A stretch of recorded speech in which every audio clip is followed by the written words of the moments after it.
नमस्कार। लोकसभा चुनाव को लेकर दूसरे चरण की वोटिंग खत्म हो चुकी है और वोटिंग खत्म होती है चौंकाने वाले आंकड़े सामने आ रहे हैं, क्योंकि यहां पर भी काफी कुछ बदलाव देखने को मिला है।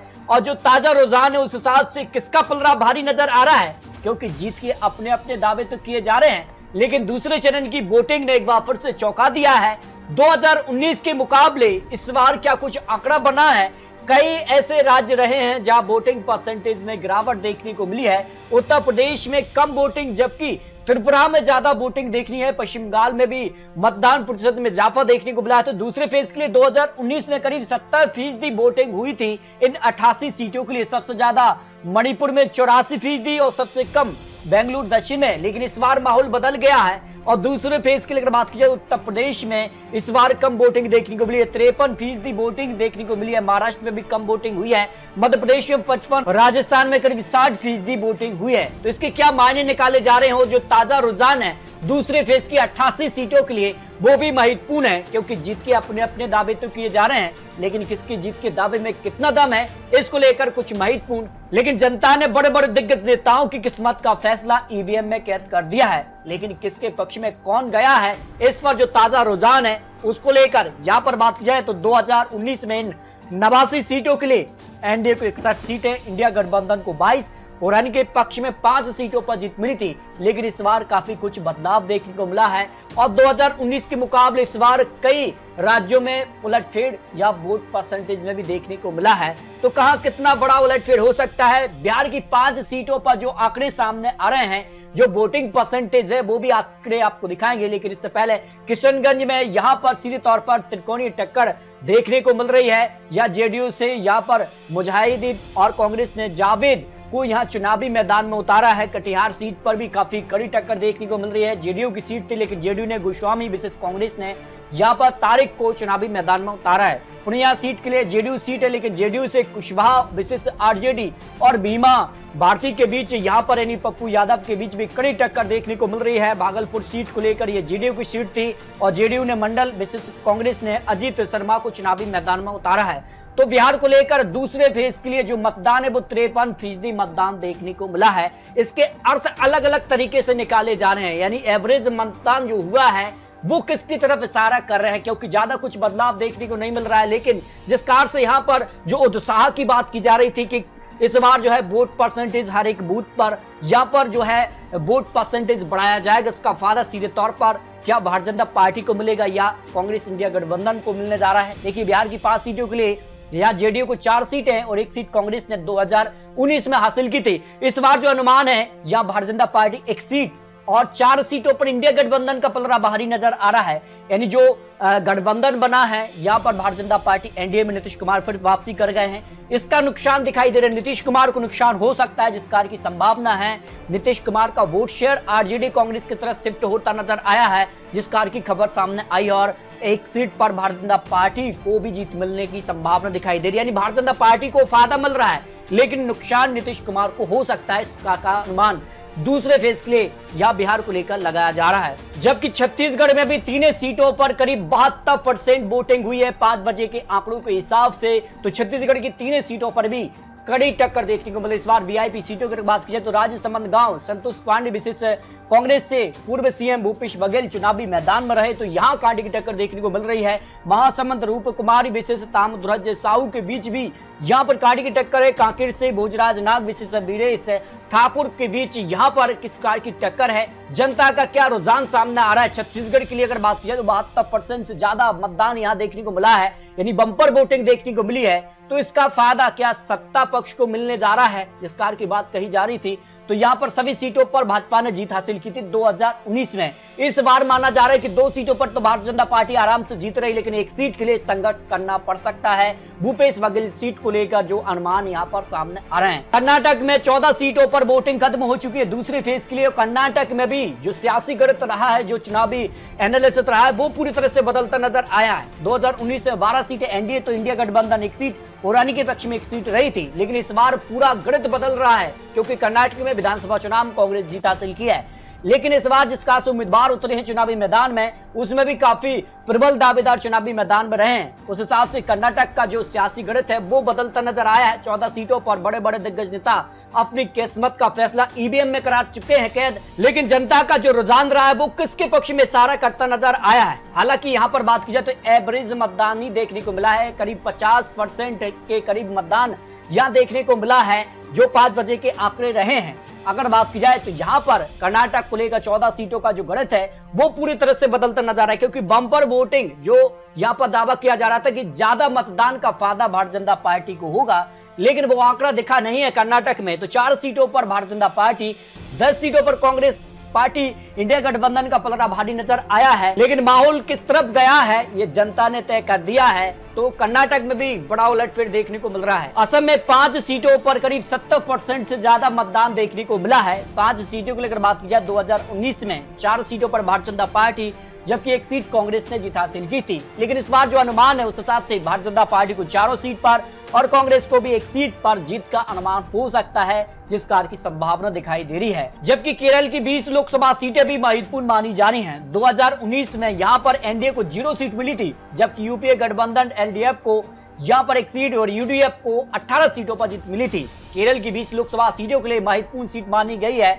वो यहाँ पर राहुल गांधी की वायनाड सीट, राहुल गांधी और यहाँ पर एनी सुरेंद्र चुनावी मैदान में रहे। और अगर बात की जाए तो काफी कुछ बदलाव की स्थिति किन सीटों पर देखने को मिल सकती है, लेकिन जो आंकड़े रहे हैं उसमें चौंकाने वाले आंकड़े ओपिनियन पोल के सामने आ रहे, क्योंकि यहाँ पर भी करीब 51% ही मतदान देखने को मिला है। और हिसाब से अगर बात की जाए तो यहाँ पर कम मतदान का किसे फायदा होगा, लेकिन अनुमान है कि सीधे तौर पर कांग्रेस का पलड़ा भारी नजर आया है। 20 सीटों पर कांग्रेस इंडिया गठबंधन का पलड़ा भारी हो सकता है।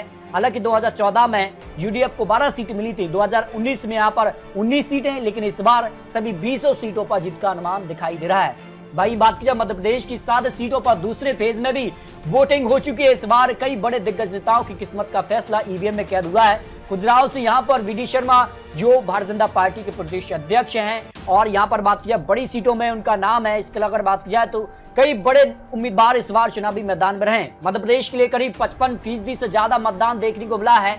और एमपी की 7 सीटों में से 6 सीटों पर भारतीय जनता पार्टी, जबकि 1 सीट कांग्रेस के पक्ष में जाने का अनुमान हो सकता है। हालांकि 2019 में सभी 7 सीटों पर भारतीय जनता पार्टी ने जीत हासिल की थी, लेकिन इस बार कई सीटें ऐसी हैं जहां पर कांटे की टक्कर देखने को मिल सकती है, जो अनुमान सामने आ रहे हैं। महाराष्ट्र की 8 सीटों पर भी दूसरे फेज में वोटिंग खत्म हो चुकी है। और महाराष्ट्र में जिस कार से यहाँ पर काफी कुछ बदलाव देखने को मिले हैं।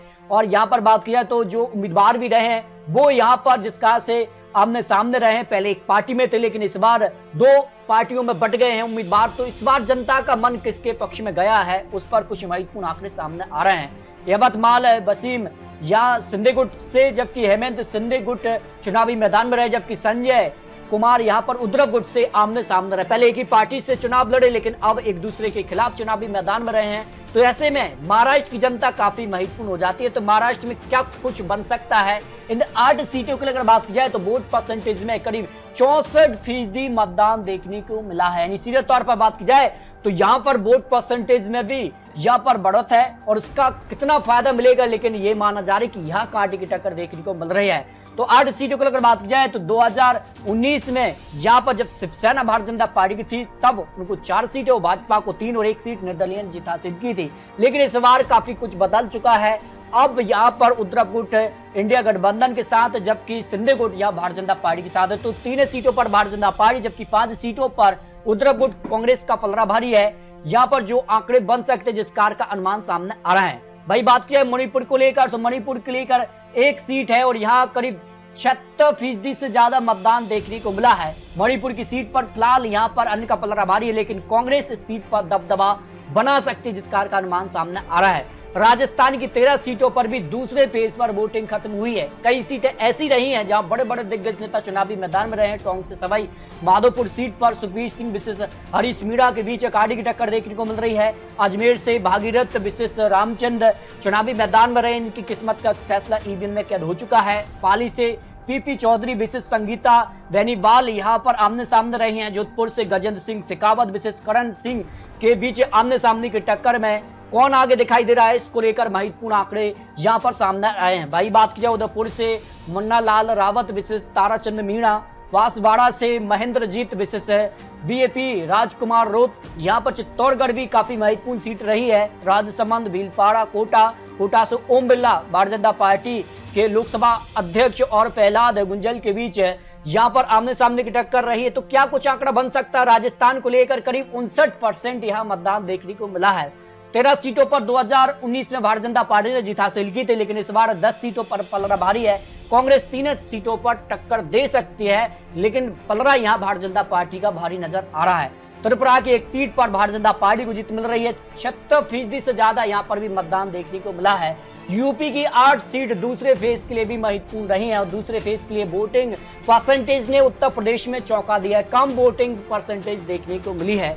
अमरोहा में बीएसपी की सीट पर बीजेपी कवर कांग्रेस से दानिश है और बीएसपी ने मुजाहिद को चुनावी मैदान में उतारकर त्रिकोणीय टक्कर में क्या भारतीय जनता पार्टी को फायदा मिलेगा? मेरठ, बागपत, गाजियाबाद, ये वो सीटें हैं जहां पार्टी की टक्कर देखने को मिल रही है। बागपत में अगर बात की जाए तो बीजेपी की सीट है और आरएलडी यहाँ पर सागबान समाजवादी पार्टी से अमरपाल, बीएसपी से प्रवीण, यानी त्रिकोणीय टक्कर यहाँ देखने को मिल रही है। यानी बीएसपी के चुनावी मैदान में उतरने से समाजवादी पार्टी का नुकसान हो रहा है। इस प्रकार की अब तक की हलचल रही है।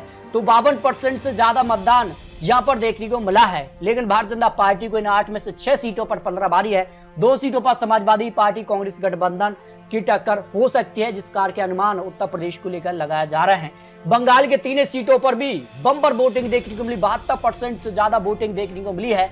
और पश्चिम बंगाल की 3 सीटों पर भारतीय जनता पार्टी ने जीत हासिल की थी 2019 के दौरान, लेकिन इस बार 2 सीटों पर भारतीय जनता पार्टी, जबकि 1 सीट पर टीएमसी कड़ी टक्कर दे सकती है, जिस कार के अनुमान यहां पर निकलकर सामने आ रहे हैं। अगर बात की जाए तो दूसरे फेज की वोटिंग खत्म होते ही जो आंकड़े बन सकते हैं, जिस कार का अनुमान सामने आ रहा है, 45 से 55 सीटों के आसपास एनडीए हो सकता है। 20 सीटें प्लस माइनस होने की संभावना दिखाई दे रही है। कांग्रेस गठबंधन के लिए 40 से 50 सीटों का अनुमान सामने आ रहा है। कुछ सीटें प्लस माइनस हो सकती हैं और अन्य के पक्ष में 4 सीटों का अनुमान सामने आ रहा है। लोकसभा चुनाव के लिए पहले फेज और दूसरे फेज तक के जो अब तक आंकड़े हैं, उसे लिहाज से अगर बात की जाए तो पहले फेज में भी कई सीटें ऐसी रही हैं, कई राज्य ऐसे रहे हैं जहां कांटे की टक्कर देखने को मिल रही है, और दूसरे फेज में भी यहां पर मामला बराबर की टक्कर दिखाई दे रहा है। लेकिन भारतीय जनता पार्टी का कुछ राज्य ऐसे हैं जहां भारतीय जनता पार्टी की तरफा जीत रही है। इस कारण से जो आंकड़ा है वो भारतीय जनता पार्टी के पक्ष में जाता नजर आ रहा है। फिर भी आपको बता दिए, चुनावी आंकड़े, चुनावी अनुमान है। दूसरे फेज को लेकर जिस कार के आंकड़े रहे, जिस कार से वोटिंग परसेंटेज हुई है,